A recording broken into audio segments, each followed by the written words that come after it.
Forget New Year, New You. This season is about slowing down, locking the doors, and cozying up at home with the one you really want to do nothing with. Your dog. After the holiday chaos, those quiet nights with a blanket, a podcast, and your pup feel like the reset you actually need. Ollie helps make those moments easier with fresh protein-packed meals made from real human-grade ingredients, so your dog can enjoy some quality comfort food too. Choose from 5 recipes and get a personalized plan for your dog's needs. Meals arrive perfectly proportioned with a scoop and storage container, so serving is fast and mess-free. And with Ollie's in-app on-demand health screenings, supporting your dog is easy, ensuring more cuddles for many years to come. Visit ollie.com/truecrime and use code TRUECRIME for 60% off your first box. At 1:56 a.m. on Saturday, November 16, 2014, Akron Patrol Officer David Crockett responded to the call of a bar fight at a local bar in Akron, Ohio, called Papa Don's. While he was on his way there, lights and sirens activated. An update came through the dispatch. The situation was now a Signal 21, meaning an officer's life was in danger and help was needed immediately. An officer was down. Officer Crockett was the first responder to arrive. He pulled into the parking lot and saw a small group of people hovered over a man on the ground.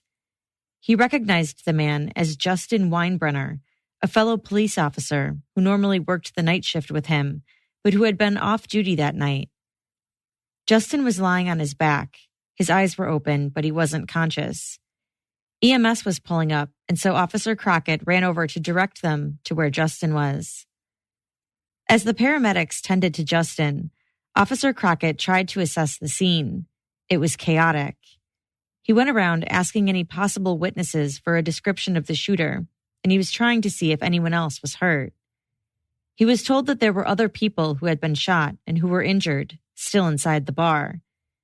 Someone handed him a pair of black glasses and said they were the shooters, and he was able to gather a basic description of the shooter: a black male, dark clothing, who had run off in an unknown direction.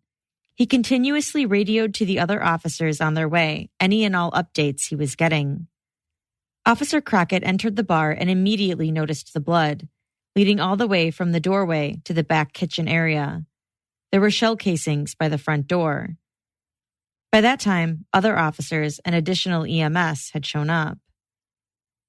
A man approached him and told him that he had found the gun in the parking lot and had put it in a nearby dumpster so no one else would touch it. Officer Crockett ran over to the dumpster, and sure enough, there was a .40 caliber pistol inside. He directed another officer to stand guard over it. He then grabbed Tiffany Miller, the manager and owner's daughter, who had been outside with Justin, and told her that he needed to look at the bar's surveillance video right away. The shooter was still at large, and at this point could be anywhere. Tiffany pulled the video, and Officer Crockett watched as an altercation unfolded just inside the bar. It appeared as though a scuffle had taken place, shots had rung out, and then the shooter ran out into the parking lot before heading east on foot. He immediately dispatched that out. It was now 2:10 a.m. All black clothes. That suspect, black male, all black clothes, ran toward East Market Street. Meanwhile, Officer Jeff Edsall with the K-9 unit was walking his dog, Bronson, around the outside of the bar, trying to pick up a fresh human scent. As he headed eastbound on Market Street, Bronson indicated that he found one, so Officer Edsall radioed that out to his fellow officers. They were heading east. They continued down the street and then went northeast, down a rocky hill. The terrain was so steep and jagged that Officer Edsall fell about 15 times, but he continued on because that's where Bronson was leading them. They approached a field and Officer Edsall had his gun out with his flashlight illuminated. Other officers had joined him, and they were all combing through the fields. A police cruiser, driven by Detective Todd Sinsley, was driving slowly alongside the road, shining its spotlight through the tall brush. Detective Sinsley spotted an object. At first he thought it might be a bag, and got out of his car. As he got about 40 yards away, he could see a man's head pop up, and then quickly duck back down. He radioed to Officer Edsall. "Edsall, stop where you're at. There's someone right to the right of you." Officer Edsall spotted the man. He was lying face down, completely stretched out and flat against the ground. Officer Edsall began shouting for whoever it was to show him his hands, but the man didn't move. The other officers had gathered around at this point too, all of them shouting, telling the man to put his hands where they could see them, but the man didn't move. After 3 demands, Officer Edsall gave his dog Bronson the command to apprehend. Bronson ran over and started biting the man in the leg. The man still didn't move. Bronson held on to the man's lower right leg as the officers surrounded him and secured him. Officer Edsall got on the radio and told everyone that they had apprehended the suspect and needed EMS to treat a dog bite. They had captured the shooter. This is Jillian, and you are listening to Court Junkie, episode 67.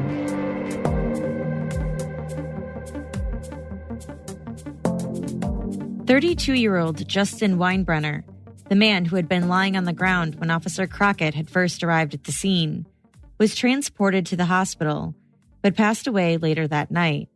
He had been shot 2 times in the torso. Justin was a police officer with the Akron Police Department. He had been off duty that night, just a patron enjoying a night out with friends at Papa Don's, a local bar that was owned by his fiancée, Tiffany Miller's family. Justin had been with the Akron Police Department for 7 years, and by all accounts was a very well-liked officer. He and Tiffany had been planning their upcoming wedding at the time he died, and he also had a 4-year-old daughter. There were 4 other shooting victims that night, too. One man was placed on life support for 3 days before eventually making a full recovery, and the others faced serious injuries as well. The shooter was 35-year-old Keenan Ivory, who lived about 2 miles away from Papa Don's. Keenan lived with his girlfriend, who he had been with for nearly 15 years, and he had 2 children, boys who were 11 and 12 years old at the time of the shooting. And now Keenan was charged with 15 counts in all, including aggravated murder and 2 counts of attempted murder. If convicted of aggravated murder, he would then be facing the death penalty. At his trial, no one disputed that Keenan was the shooter, but the prosecution and defense had very different accounts of what they say happened that night, both pointing to the surveillance video from inside the bar as proof of their case. First up, Assistant Summit County Prosecutor Jonathan Bommel. On the morning of November 16th of last year, 2014, at Papa Don's Pub, you just had an opportunity to see the defendant, Keenan Ivory, return. He returned to Papa Don's. He returned to Papa Don's after being kicked out. He returned to confront those who in his mind had disrespected him, and he returned with that loaded .40 caliber handgun. He said Keenan came back to the bar at 1:53 a.m., armed with a handgun, after having been kicked out just minutes before. He said at 1:53 the bar was still in business, and patrons were still there.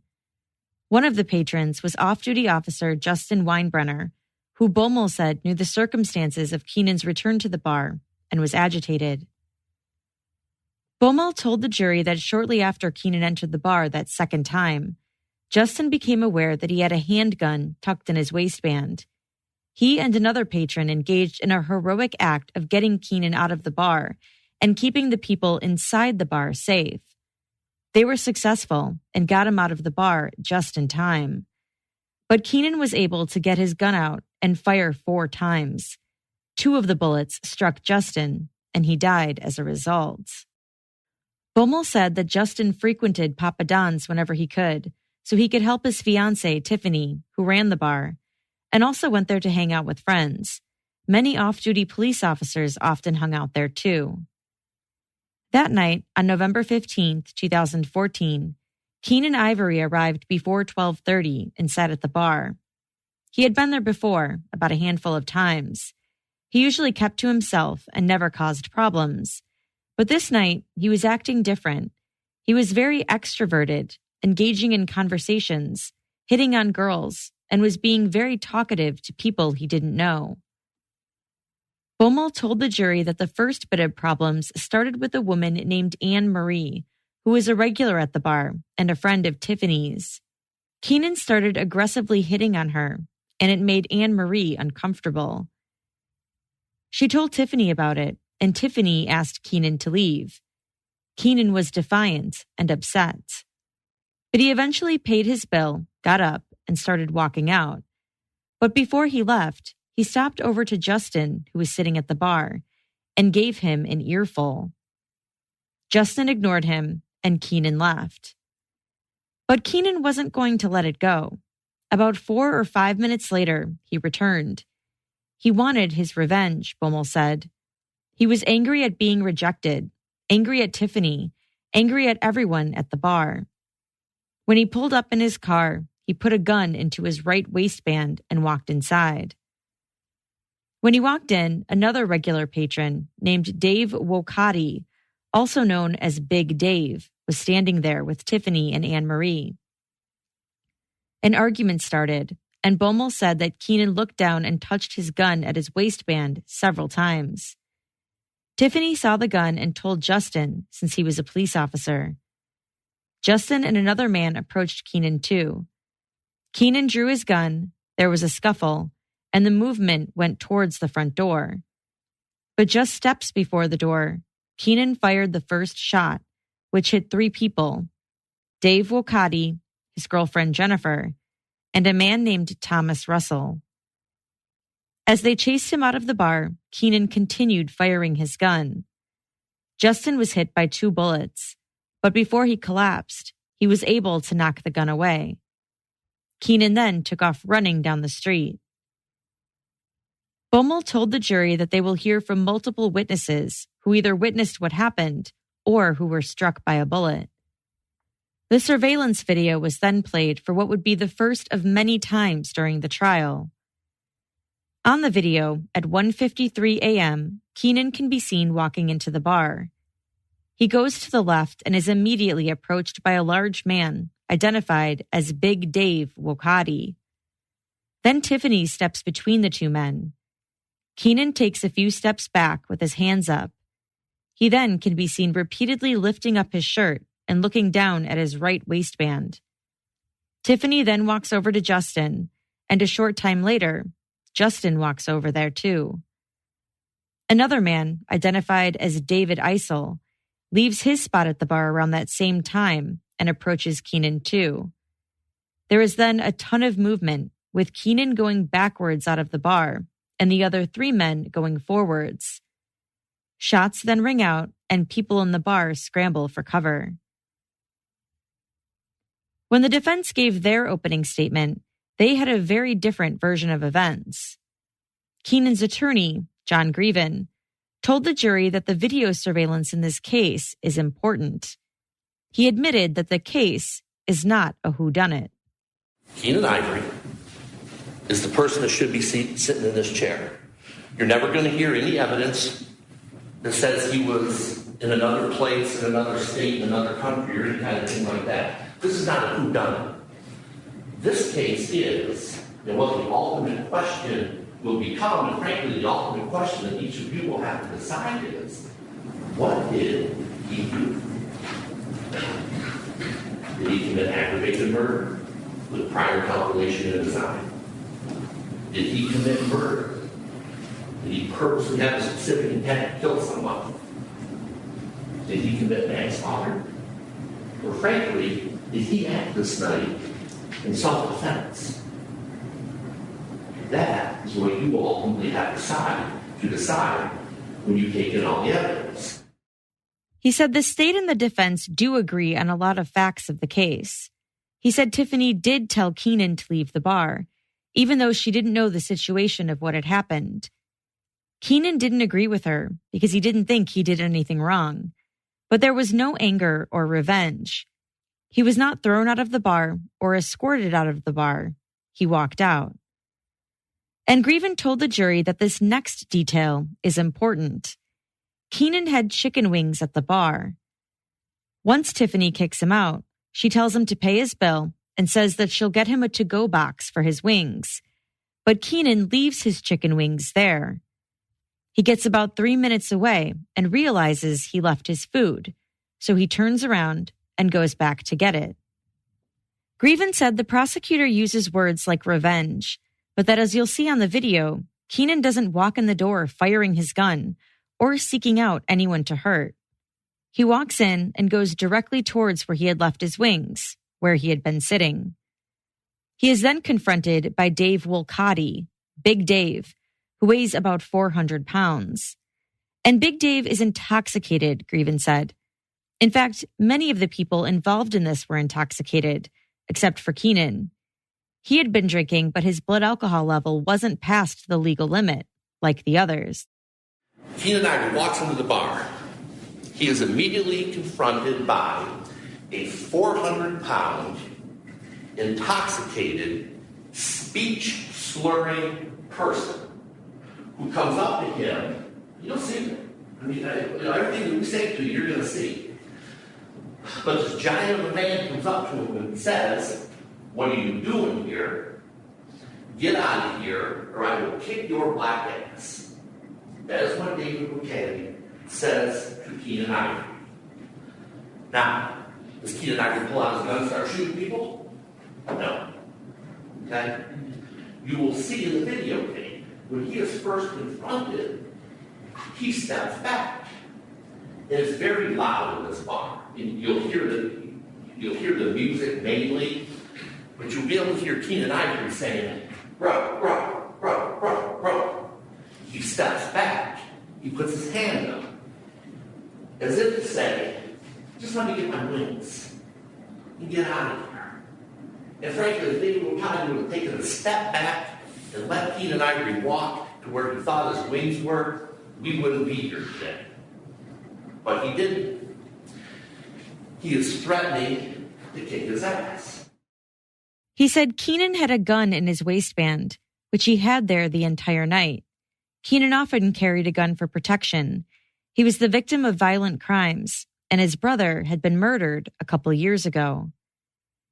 Keenan didn't want any trouble, but Big Dave continued to threaten him. Then Justin approached him, and then another man, David Eisel.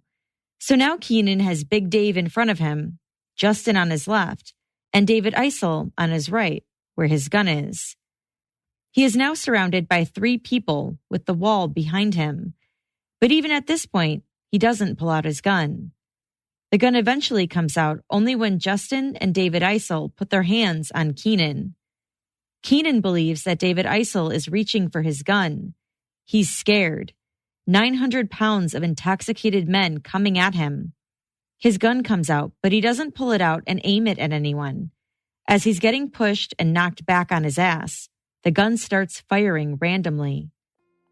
It's tragic, Grievin said, but it doesn't change factually what happened here. He encouraged the jury to watch the video and said, "You'll have to decide what, frankly, if anything, he is guilty of."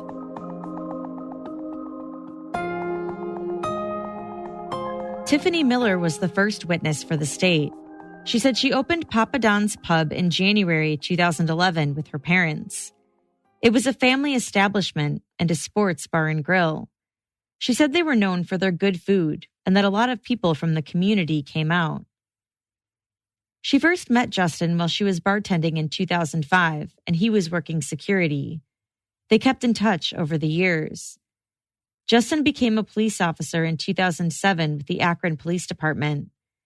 After Papa Don's opened, they hired Akron police officers to work security on the weekends, and Justin and his partner started working there.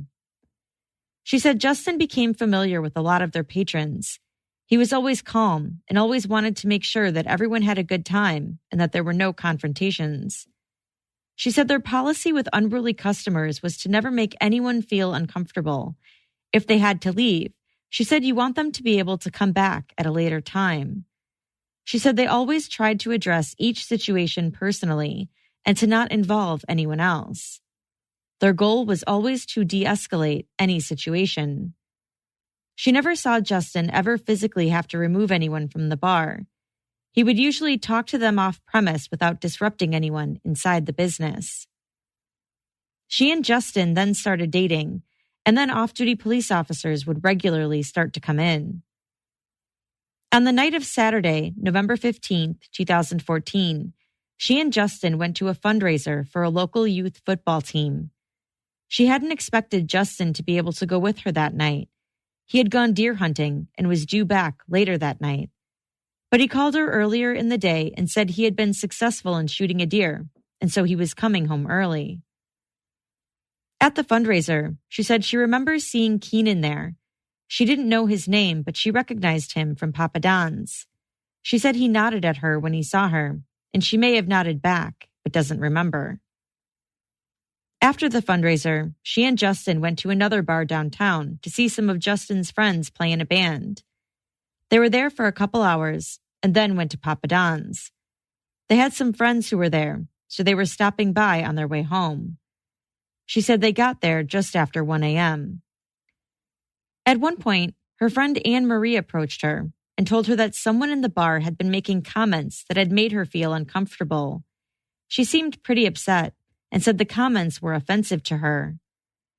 Tiffany asked Anne Marie to point him out, but before she could even do that, Keenan approached them.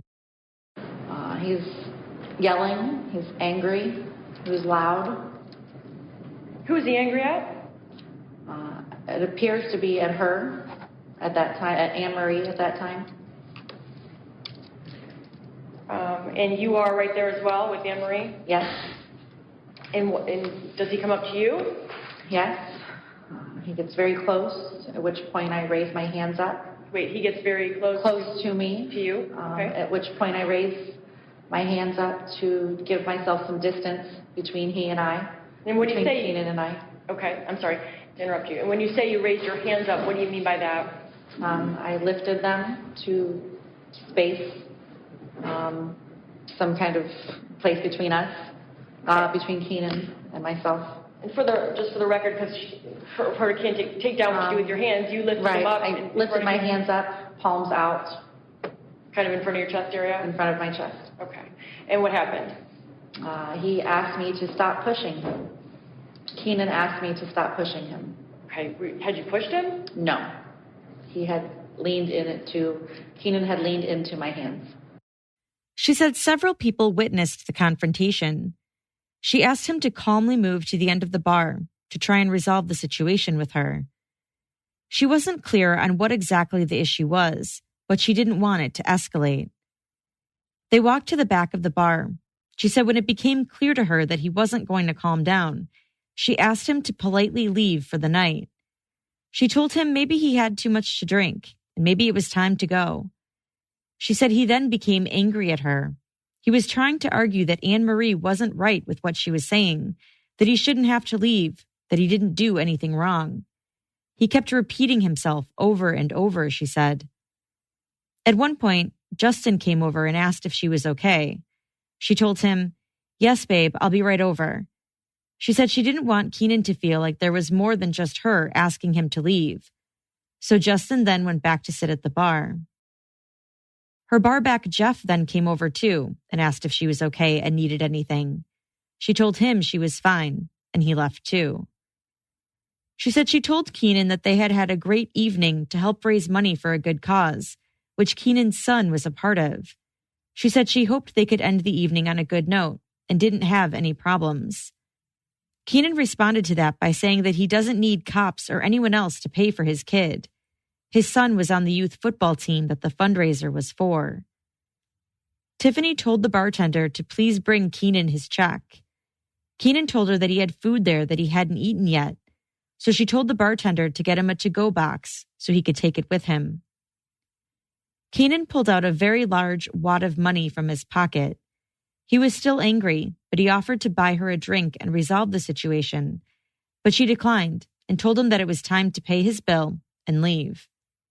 She walked towards the door to ensure that he was going to leave and to make sure there weren't any problems as he was going. She said he then left on his own accord and that no one physically forced him out.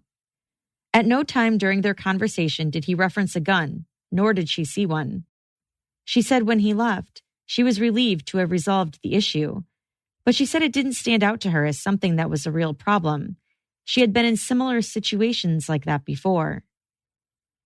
Tiffany told the jury how just minutes later, she saw Keenan enter the bar again. She immediately approached him and told him to leave, and he told her, "I'm not alone anymore." She said she was confused by that because she didn't see anyone with him. She said he didn't look angry, but appeared to be on a mission. Dave Wokati then approached them and also told Keenan to leave. She said Keenan then showed her the barrel of a gun he had in his waistband. When she saw that, she went over to Justin and told him that Keenan had a gun. She told the court, "That's what he does, protect and serve. He's the one I look to for help in any situation." Tiffany cried as the surveillance video was played in court. Justin went over to Keenan and Big Dave, and Tiffany said she didn't see everything after that. She heard gunshots and dove underneath a table to take cover. After the shooting, she saw Big Dave, who was bleeding on the floor. She went over to him, but a bar employee then approached her and told her that she needed to come outside. She said she could tell by the look on the employee's face that something had happened to Justin. She went to the parking lot and saw Justin lying on the ground. She got on the ground next to him and saw that he wasn't moving. She told him that she loved him and that he had saved her life. She told him to stay strong for his daughter and that help was on the way. She went to the hospital, and the police chaplain told her that Justin had passed away.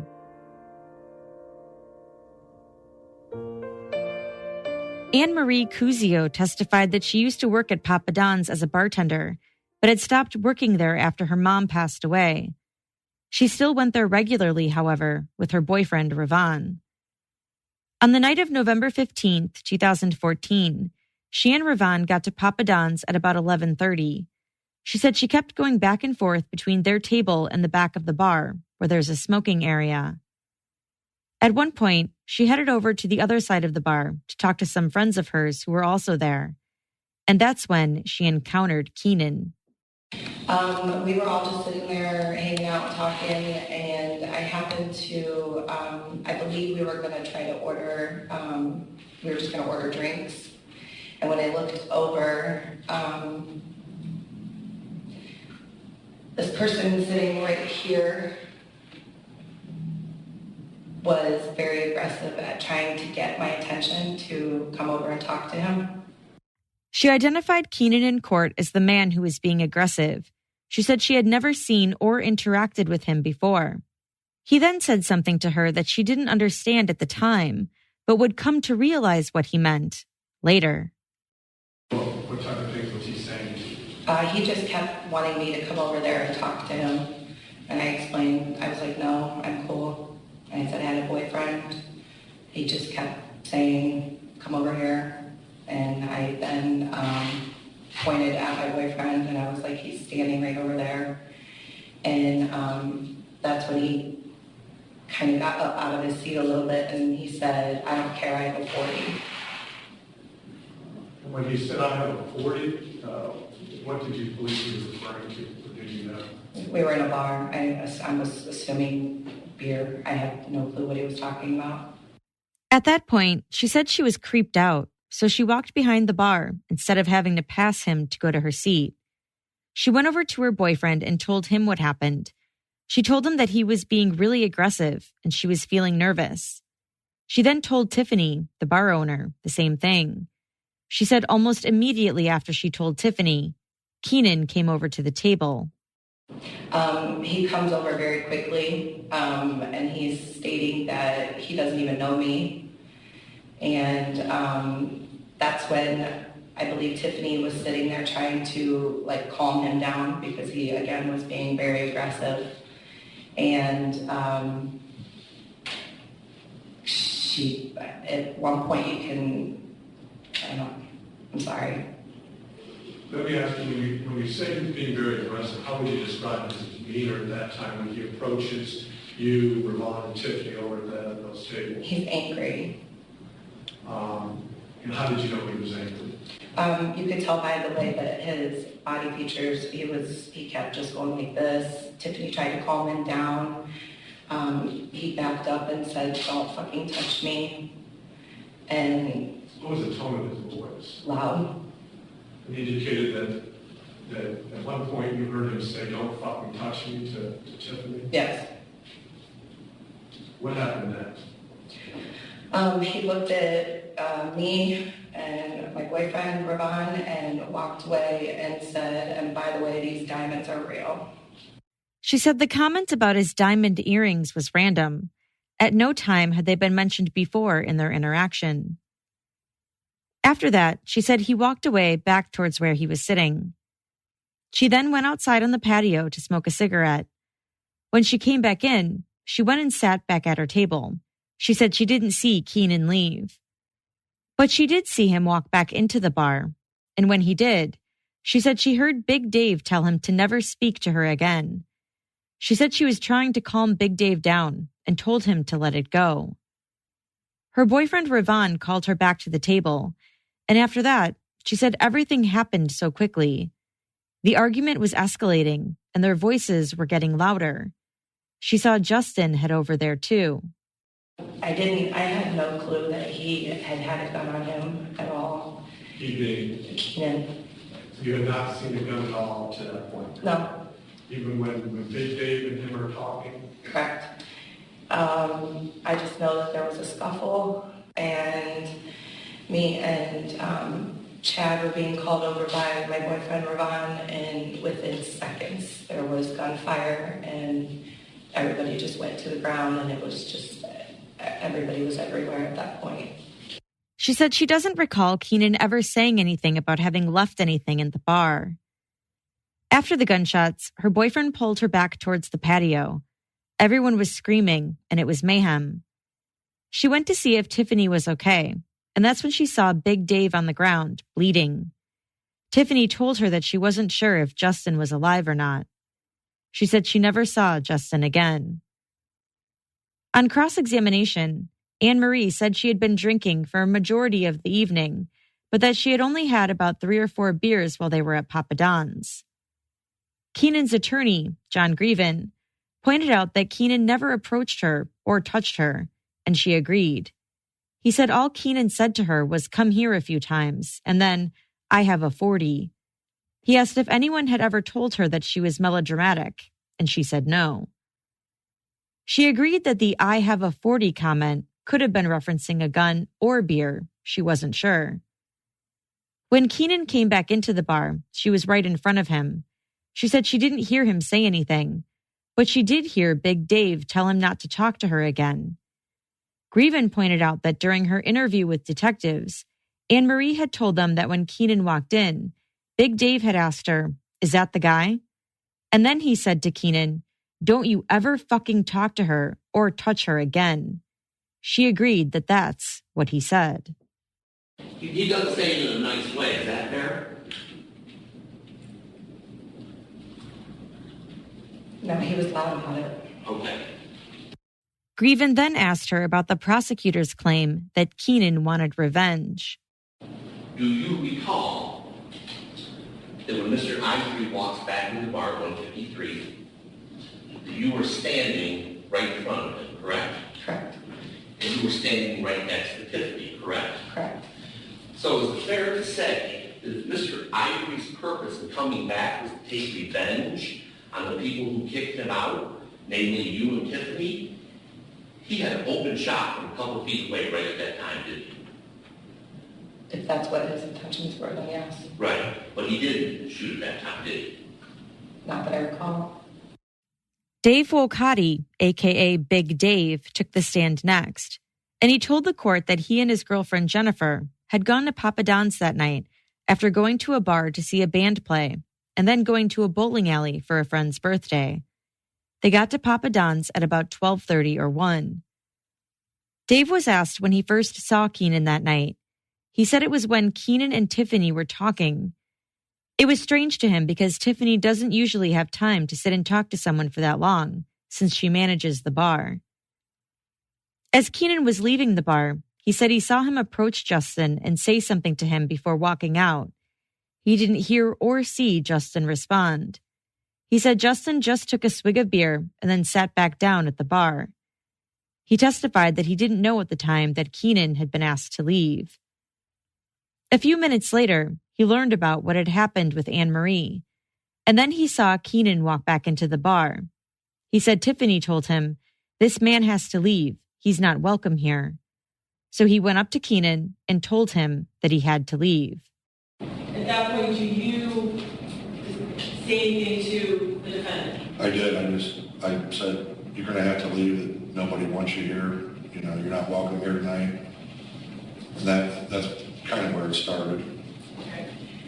And take me from there, or from what you remember. A lot of it I don't recall. Bits and pieces I do recall.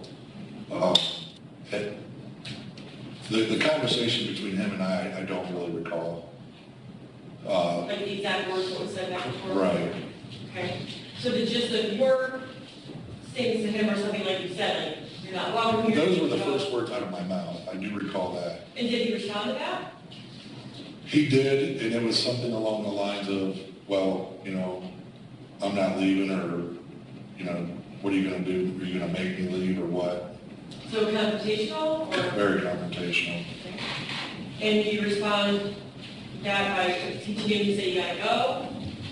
I just said, you know, well, honestly, I don't recall. He said he doesn't recall seeing a gun at that point, nor recall Keenan referencing one. He also doesn't recall him saying anything about why he returned to the bar or trying to explain anything. I do remember a heated conversation between the two of us. I remember saying to him something about, "Don't go anywhere near Anne Marie, stay away from her." You know, things that I don't recall the exact words, but... So you referenced Anne Marie had issues from earlier? Yes. Now, do you see what's happening around you at that point? Other people coming up to you? Well, I did notice we had drawn a crowd of some sort, small crowd. And do you remember who? Well, I do remember Justin coming up, you know, very clearly. There would have been, you said he was on your right at the bar? Correct. He would have come, right. He's coming up to the right of you? Correct. And so you remember coming up, you remember anything he did? I remember him trying to talk to Mr. Ivory, but I don't recall what the words were. What actual words? He said Justin did put his hands on Keenan, but it wasn't clear to him why he did that. He then described what happened next. All of a sudden, like this mass of people, Mr. Ivory, Justin, myself, and Tiffany included, all just started like moving toward the door area of the bar. At which, at that point, I was shot in the arm, and it kind of knocked me back. And then I looked and I was like, oh my, I just got shot. He said he doesn't recall ever putting his hands on Keenan. At that point, he said he doesn't remember doing it, but he ran across the bar and collapsed by the kitchen area. He then remembered hearing more gunshots and thinking, what the heck is going on here?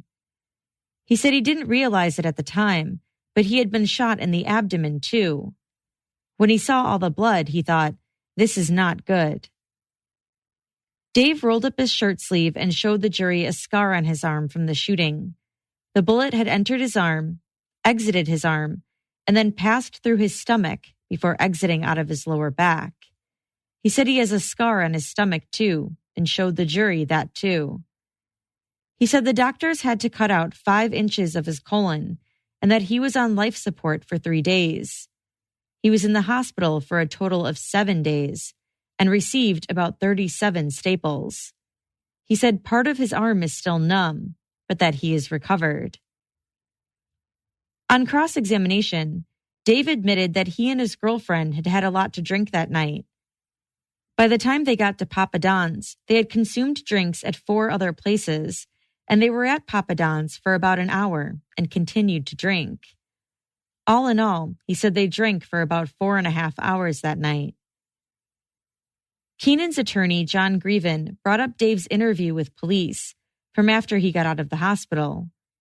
Dave had told them that he had, quote, lots of amnesia about that night. At the end of the interview, the officers gave him their business cards and told him to let them know if things ever started to clear up.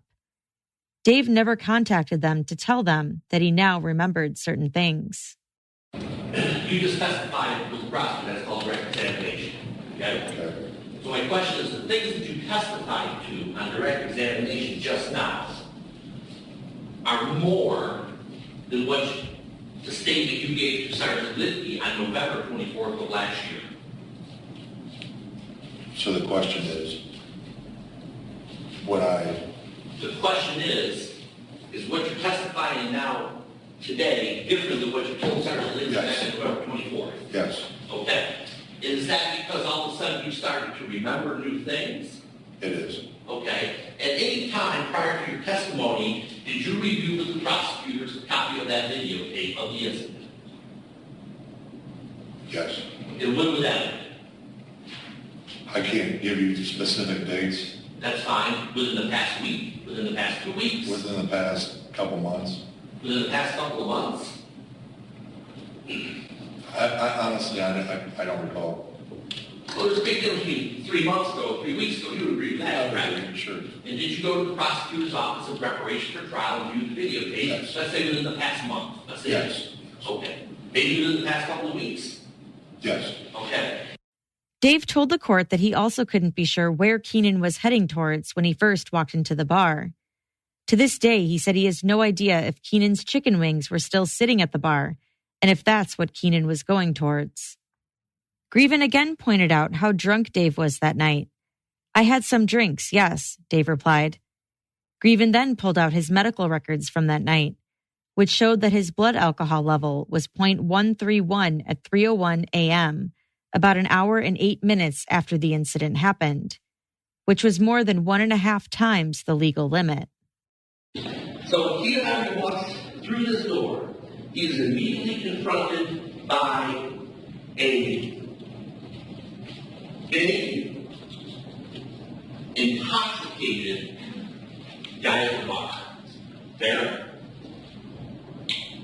Okay. Okay?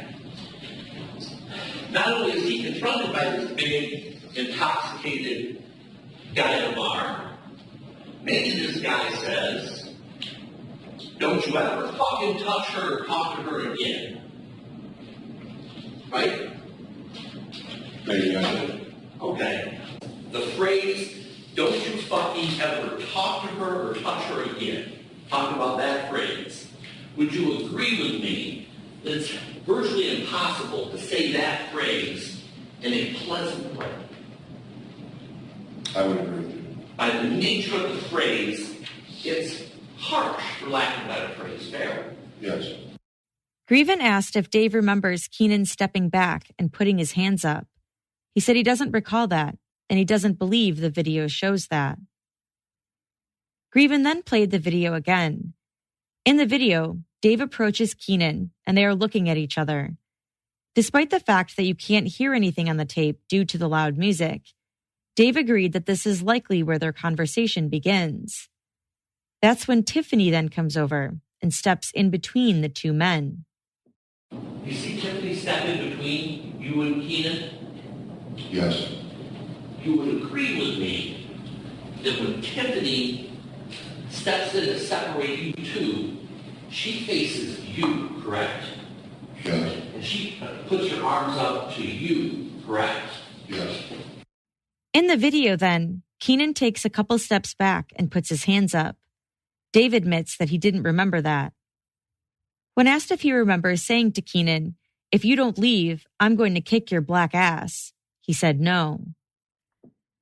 Courtney Jewett, a bartender who was working at Papa Don's that night, testified that she had seen Keenan come into the bar before, probably about 5 or 6 times.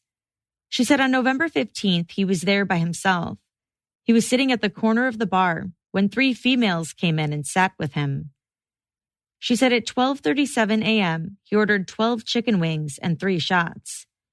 He took 1 shot and gave 2 to 2 of the girls who were seated next to him. He then briefly left the bar and returned a few minutes later, right when the wings were ready. She described seeing him by the jukebox that night. She said he grabbed her shoulder as she was walking by and asked if she knew about a song he was looking for. She told him, "Please don't touch me, and we don't have rap on our jukebox," and walked away. She said she noticed some sort of conflict between him and Anne-Marie a little after that. She noticed it because Anne-Marie asked if she could walk behind the bar because she didn't feel comfortable walking past Keenan. Courtney said she was standing by the bar when she heard Tiffany say, "It's time to go," to Keenan. I heard it's time to go. Then it goes back to, then I was walking back over. Something, he was given a box for his wings. He said, "I don't want these fucking wings," and pushed them across the bar. And then I walked away. She said after he shoved the wings down the bar and left, they cleaned up his place setting and threw out the wings.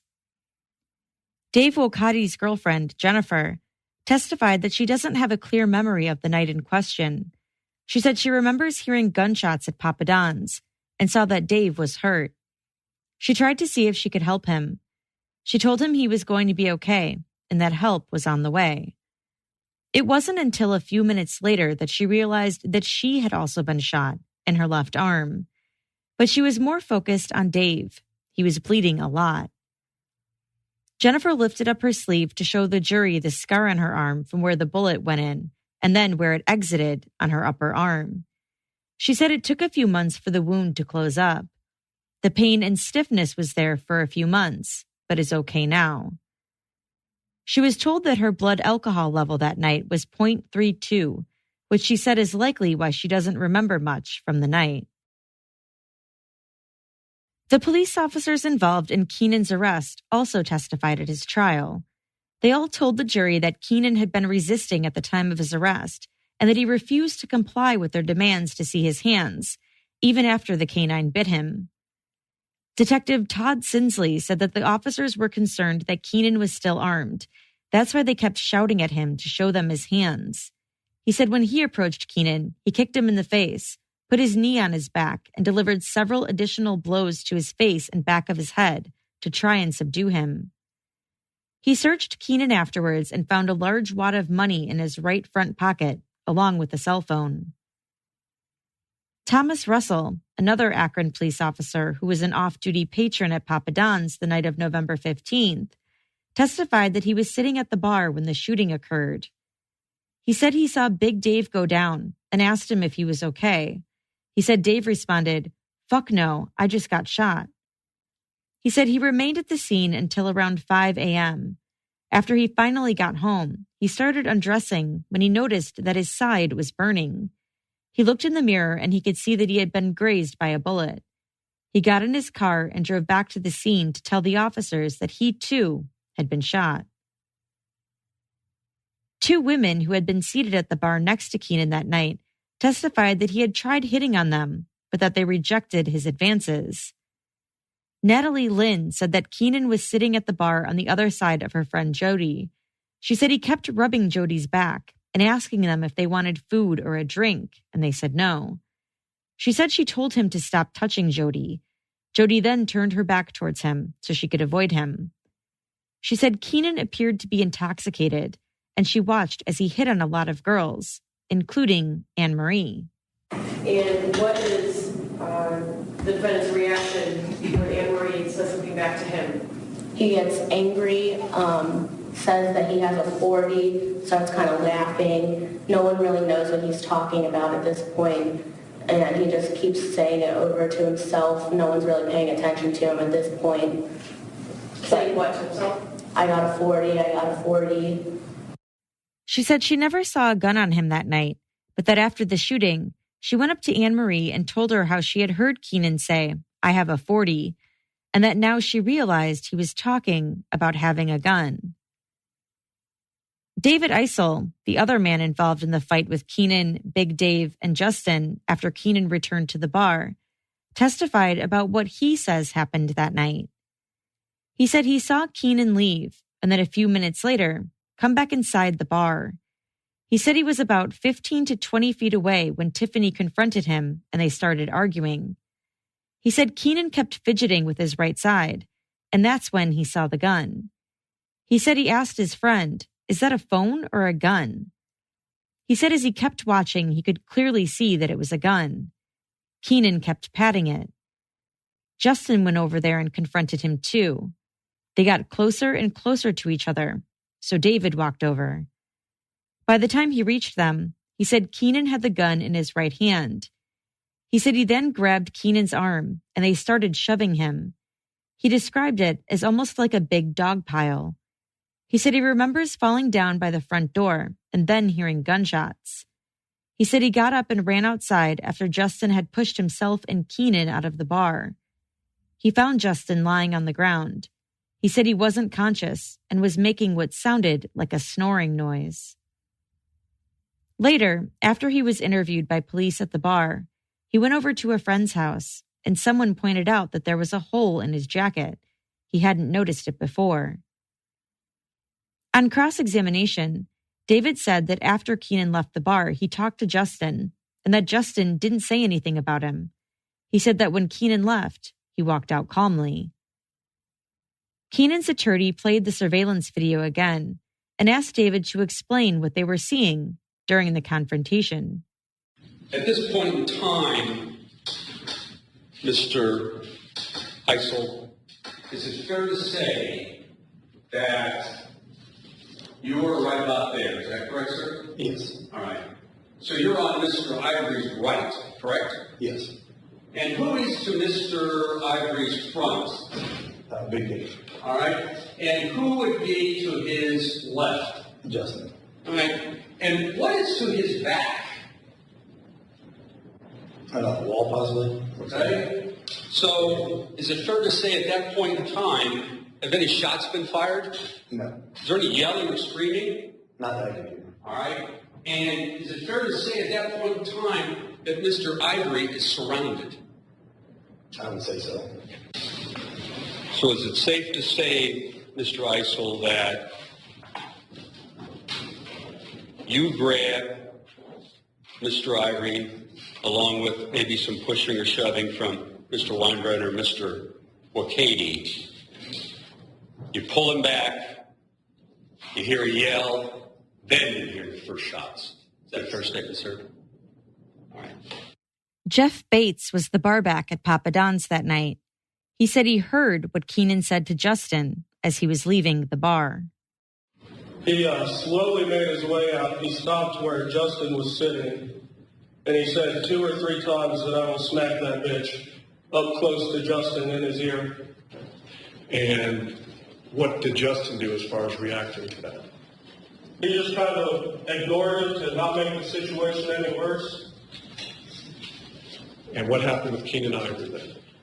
He slowly made his way towards the door.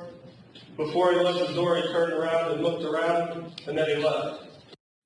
On cross-examination, Keenan's attorney pointed out that Jeff never told the detectives when he was interviewed that he heard Keenan say that he would slap that bitch. Jeff replied that his adrenaline was pumping at the time, so he said he isn't sure. But he said he did tell them in his second interview 2 weeks later. Assistant Summit County Medical Examiner Dr. Dorothy Dean testified about Justin's injuries. She said he was shot 2 times in his torso, one in the chest and another in his abdomen. Both gunshots were fatal, although the first one would have caused his death more rapidly. Other injuries on him included fresh scrapes on the fronts of his knees. He had no drugs in his system, but his blood alcohol level was 0.139. Sergeant Scott Litke testified about a brief conversation he had with Keenan after the shooting at the hospital. He read him his Miranda rights and then began asking questions. I asked him if he was at Papa Don's bar, and I believe it was, and I don't remember the exact word of the question, but he agreed to it being in some sort of squabble at the bar. My next question was, what kind of gun did you have? And at that point, he asked for his attorney, and the questioning ceased. He testified that Keenan had 4 cell phones at the time of his arrest. 2 were in his vehicle, 1 was in his pants pocket, and another one was found underneath him as he lay in the fields. They pulled Keenan's phone records and discovered that after the shooting, he made several outgoing calls to a phone number that was later identified as belonging to his live-in girlfriend and mother of his children, Kimberly. As part of their investigation, they learned that Keenan had mentioned that he had a .40 at the bar earlier that night, and so they looked into whether he had that gun on him at the bar prior to the shooting. Sergeant Litke said that Keenan did not appear to have a gun when he was originally at the bar. When you watch the video at specific points, there's a specific point where he first is encountering Tiffany Miller when the argument, at the genesis of this, first starts, and she asks him to go to the end of the bar, where he pulls his pants up and the waistband becomes visible, and the gun is not visible at that point. Also, there's a point where he's at the jukebox for a significant amount of time with his right side directly facing the video camera, and no lump, bulge, or anything that would make me believe that there was a gun present is visible. He said no witnesses reported seeing a gun during those times either. And he said Tiffany told him in his second interview with her that when Keenan came back, he made reference to not being alone anymore, which to him suggested that things had changed. Sergeant Litke said that no one reported that Keenan ever made mention of chicken wings when he came back. In fact, he said Courtney, who was one of 3 sober witnesses that night, had told them that Keenan had remarked that he didn't want the fucking wings. He said he put that tidbit in his report to show that Keenan was clearly upset at the time, but that he didn't know that the chicken wings were going to come back up in the case. He said the Akron Police Department sent the surveillance video to be enhanced, but that even with the enhanced video, the audio inside the bar still wasn't helpful. With regard to specific statements made by Keenan, he said they were unable to determine from the video if anything was said. The advanced video stills from the parking lot were then shown to the jury. In them is a close-up view of Keenan sitting in the front seat of his car from right before he re-enters the bar. Sergeant Litke explains that at 1:52:25 a.m., there is movement of Keenan's right arm towards the passenger seat glove box area.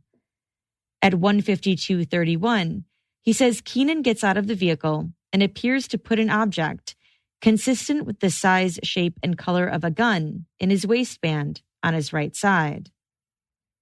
The state also introduced evidence of Keenan's prior criminal history.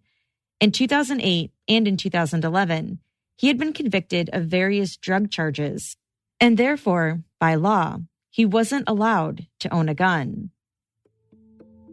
And then the state rested.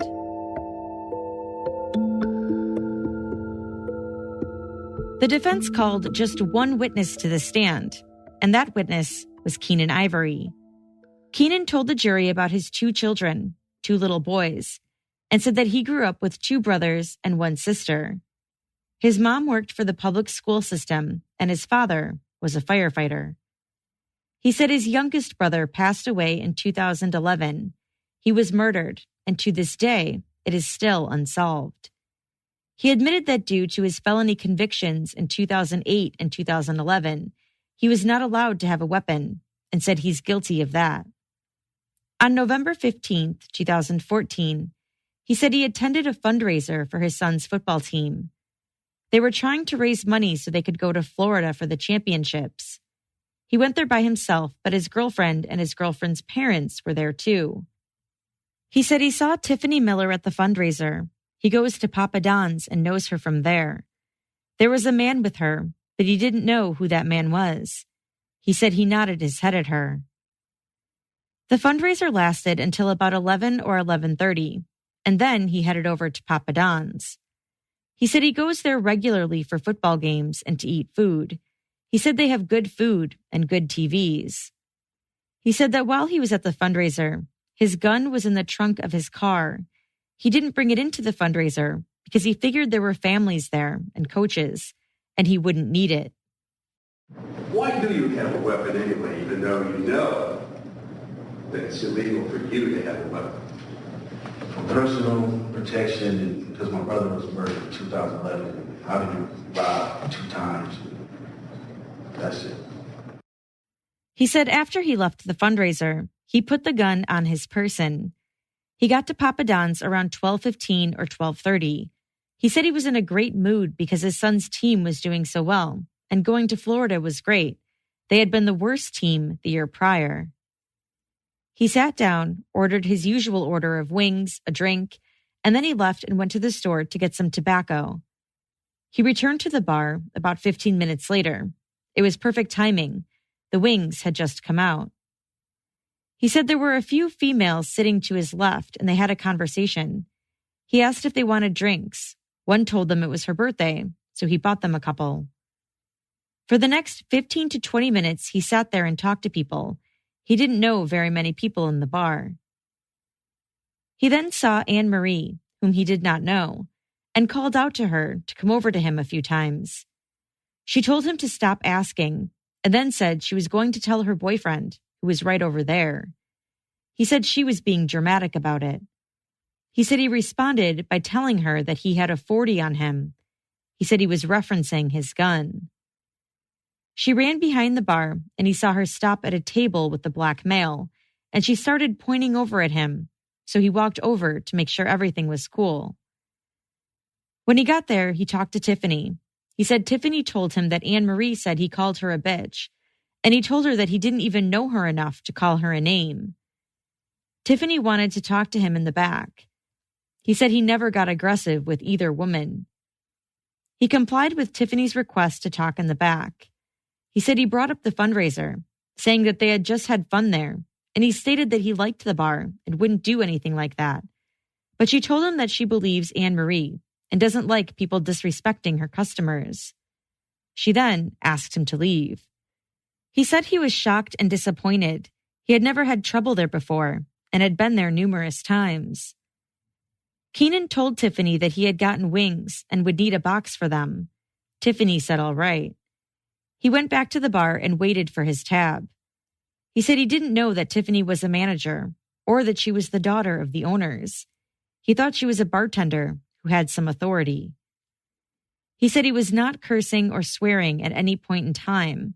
He paid his tab and he left. He said he was still shocked and confused. He had never been put out of a bar before, especially one that he liked. He was asked if he spoke to anyone as he was leaving. He said he did talk to someone who he later learned was Justin Weinbrenner, but he contradicted the earlier testimony from Jeff, the barback, about what was said. He said he recognized Justin as being the guy who had been with Tiffany at the fundraiser, so he stopped by and said, "Hey, I was at the fundraiser earlier too, and since you've been sitting here, did you hear me call anyone a bitch?" He said Justin said nah, and that was it. That was the first time he spoke to Justin. He said he didn't know him and wasn't threatening him at all. He then left the bar, got into his car, and started heading home. He got about a mile away when he realized that he forgot his food at the bar, so he turned around and headed back. When you left the bar, were your wings still on the bar? Correct. To the best of your knowledge, when you walked out the door, were the wings still on the bar? Yes. Did you have any reason to believe when you drove away that your wings had been removed? No. So you're sitting in the light and say, "Oh, forgot my wings. I'm going to go back in my wings." Correct. He said he parked his car and took out one of his cell phones, which had been sitting on the front passenger seat of his car, and put it in his right front pocket. When asked why he had so many phones, he said because they were cheap, and once the minutes ran out, he was going to give them to the kids. He then went back inside the bar. He said he wasn't looking for trouble. He was just hoping his wings were still there. His weapon was still on him on the right side, covered up by his shirt, as he said it had been all night. He described what happened once he got inside, as his attorney played the surveillance video for him. As soon as he entered the bar, he headed to the left, where his wings were. There was a big man, who he later came to know as Big Dave Wolcott, in his way. Dave confronted him and said, "Don't touch her or talk to her again, or I'll kick your black ass." He said he didn't know what he was talking about. He said Dave was big, and so he stepped back and just said, bro, a few times. Tiffany then stepped in between them, her back to him and facing Dave. He said Dave was being hostile, and Tiffany was trying to calm him down. At one point, he said he lifted up his jacket. He said he did that to show Dave that he had a weapon on him, that he didn't want to mess with him. He said he didn't think that Dave saw it. When asked what type of condition Dave was in, he said he was kind of slurring his words.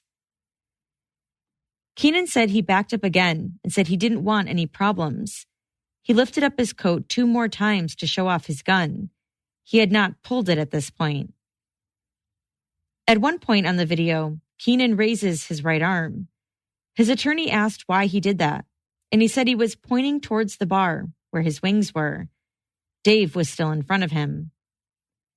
He starts heading to the bar while trying to get some distance between himself and Dave. He said he was focused on Dave and that he didn't notice Justin leaving his seat at the bar and coming over to him. This was on his left side. Justin then physically touches him. His arms are out in front of him. He touches Keenan's waist. But Keenan said he's still focused on Dave at this point. Another man, David Eisel, starts moving in. He can't recall if anything was being said. He was focused on Big Dave, and now this other guy was coming up on his left, who he didn't even know. He said he's now afraid. He's boxed in. At 1:53:52, he said he was forced backwards. Justin was pushing him, and David Eisel was now grabbing him too. At 1:53:53, David Eisel has grabbed him and is throwing him back, and he's going over a table. It is now when he pulls his weapon. He said he thought they were going to kill him. At 1:53:54, he is off balance and falling backwards. David Eisel still has his hands on him. At 1:53:55, he is still falling backwards. He is then partially out the front door. There's a scream that can then be heard on the video. Keenan says that's his own scream as he's falling over the table. He said he feels hands going for his weapon, and when he starts falling, that's when he was really fearing for his life. Shots are then fired, and then more shots. He fell outside, the gun flew out of his hand, and he took off running. He was asked why he ran. My gun fell out of my hand, and I was scared. They'd pick it up and shoot me back. He said he didn't know where he was going. He was still afraid. So is it fair to say that you've been afraid from the moment you were surrounded by 3 big white guys with your back to a wall? Yes. And that continued, is that correct? Yes. Does it continue while you're still running? Yes. He ran to a field and laid down. He couldn't run anymore, and his leg was hurting. When he had hit the ground outside, his knee got hurt. He said he had bruises everywhere. He called his girlfriend to see if she could come get him because he was so scared. At this point in time, do you know that a police officer has been shot? No. Do you know if anybody's been shot? No. About 20 minutes went by and he saw a bright light. He could hear police officers ordering him to see his hands, but he said his hands were already out. He was lying in a plain position, his hands out away from his sides. He said he got a couple dog bites in his hands too. He is scared of dogs, and he felt the dog biting him for a while. He was too scared to say anything. Afterwards, the officers had told him that he shot a cop, and that's the first time he knew that. He was then put into an ambulance. He said he stayed in the hospital for 2 days as a result of the dog bites. He told the jury that he never intended on hurting anyone that night. On cross-examination, Keenan said he has carried a gun ever since his brother was murdered, but the prosecutor pointed out that he was arrested for having a firearm in January of 2011, and that his brother wasn't murdered until December of that year. He said that the weapon wasn't on his person when he was arrested then. It was at his house. The prosecutor said there were 3 females he interacted with when he first arrived at Papa Don's. One girl was named Jackie. The prosecutor said that on direct testimony, Keenan had said he left the bar briefly to go get some tobacco, but he was asked if, in fact, he went to go get heroin for Jackie. Keenan said no. Jackie and her friends were still there when he returned. He bought them shots, and they left around 1:16 a.m. He was asked if he was disappointed that they left after he bought them shots, and he said no. After they left, he went by the jukebox, where he admitted to rubbing the bartender Courtney's arm, but he said it was just a friendly gesture. He was happy about his son's team. He said she never told him not to touch her. As for Anne-Marie, he said it didn't bother him that she ran behind the bar to avoid him, and he maintained that he wasn't agitated during his conversation with Tiffany, and he wasn't agitated when he spoke to Justin either. The prosecutor asked what he put into his waistband when he got out of his car in the parking lot, right before he re-entered the bar. He said it was his flip phone and that it was open, which is why it looked longer. He was asked if he thought that everyone would be fine if he walked back in after having been kicked out. He said he thought they would be fine with him just getting his food, and he said he never made the comment that he didn't want the fucking wings. He was asked if the bartender had been lying about that, and he said yes. The prosecutor then challenged him on how he thought he would be de-escalating the situation with Dave by showing off his gun. Do you truly think that by showing in a bar at 2 a.m. that you have a gun, that's going to calm the situation? No, I said I did that because I didn't want any problems. You didn't want any problems? You didn't think that's going to cause problems showing a firearm in your right waistband after being removed from this bar? You didn't think that was going to cause any problems? Well, he threatened me. I'm asking you, you didn't think that was going to cause any problems? No. Okay. Now that's your answer. It's not going to cause any problems to show loaded a firearm when you're getting into an argument with a person at a bar at 1:53 in the morning after you've been kicked out of that bar. Keenan told the court that he never said, "I'm not alone anymore," when he re-entered the bar, as Tiffany had testified. He was asked why he didn't just leave after the men had approached him. You can leave right there, right? At 1:53:12, nothing is stopping you from going out that door, is it? No. So you chose not to leave, is that correct? I didn't choose not to leave. You had the freedom to leave. I just wanted my wings. You chose, and at this point, you think you're still going to get your wings? I always go there. I didn't feel it was a problem. I didn't come But there's a problem now, according to your own testimony. There is a problem now. It is such a problem that you're showing a gun in your waistband, and you choose to stay there and not go out that door. Is that correct? And I also kind of step away from Dave to create some space. So you choose to stay in that bar and not go out that door at 1:53:12? Yes. The prosecutor said the reason why the men surrounded him was because they saw that he had a gun. He asked Keenan if he accepted responsibility for anything that happened. You've created a situation here, haven't you, Mr. Ivory? No. I didn't put my hands on nobody. You brought a loaded gun into a bar at 1:53 in the morning and started showing it to people.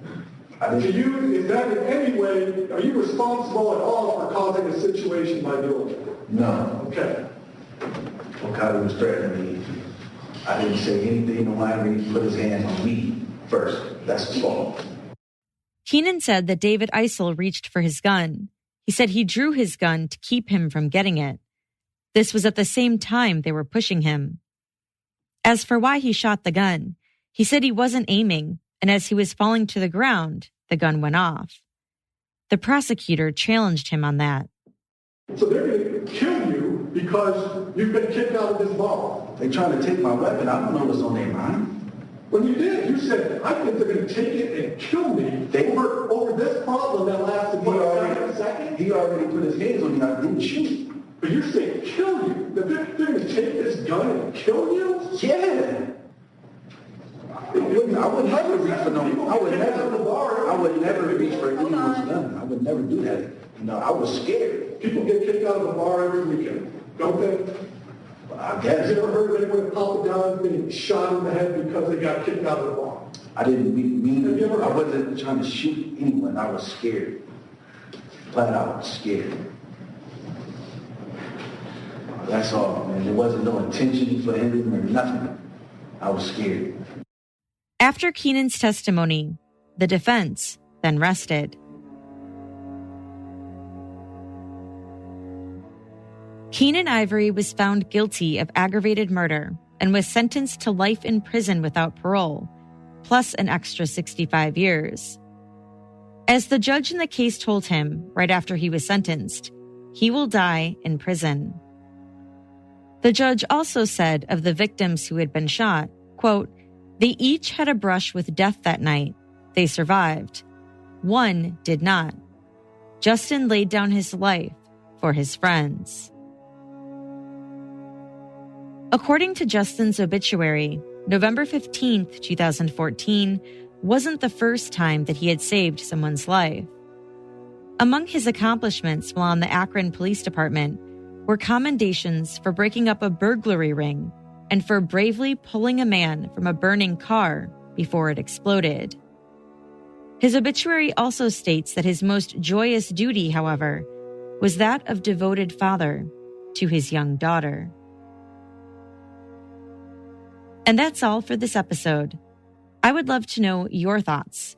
Do you think Keenan should have been convicted of aggravated murder? Or did you believe that he was acting in self-defense, as he claimed? Let me know by tweeting me at CourtJunkiePod or by emailing me at podcast@courtjunkie.com. As always, if you'd like to hear these episodes early and ad-free, please consider going to courtjunkie.com/support. That will redirect you to my Patreon page where you can sign up for as little as $1 a month. You'll also be supporting my work on this podcast. Thanks again for listening. Until next time.